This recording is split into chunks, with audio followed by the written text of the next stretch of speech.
So, Master Ko, please tell us about the spiritual laziness. It was a lecture that you did some months ago, I think. It was so interesting. But please, can you explain to us why it happened that it's so hard sometimes to practice, that we procrastinate, we say tomorrow, and then the whole weekend passed and we didn't practice. How can we overcome this? Well, this spiritual laziness, just like physical laziness, is very, very similar. A lot of times you have physical things you want to do. You want to go exercise, you want to read certain books, you want to go to work. But because of the body being tired or your mind being preoccupied or emotionally you're dealing with some people, you have a tendency to procrastinate. So you do procrastination enough times, it becomes laziness. So spirituality is the same thing. The soul is trying to evolve, but the soul, in order to evolve, has to work and use physical body, emotional body, and mental body.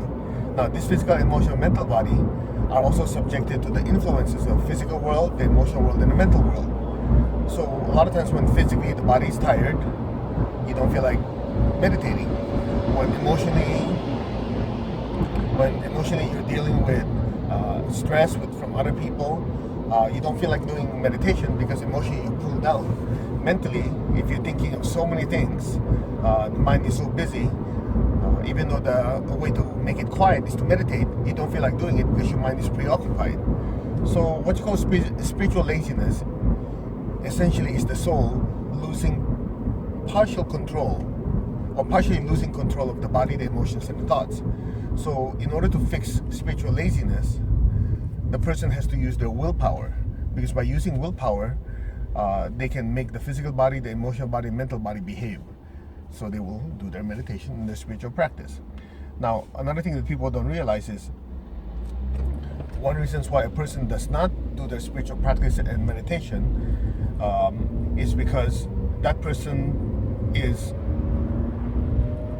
being controlled by the body, the emotions, and the thoughts, specifically the emotional body and the mental body. So when the emotional body is so going through a lot of ups and downs and going through emotional turmoil, it actually resists the soul trying to make it meditate. So the way to do it is as simple as the lower principle has to calm down before the upper principle can work.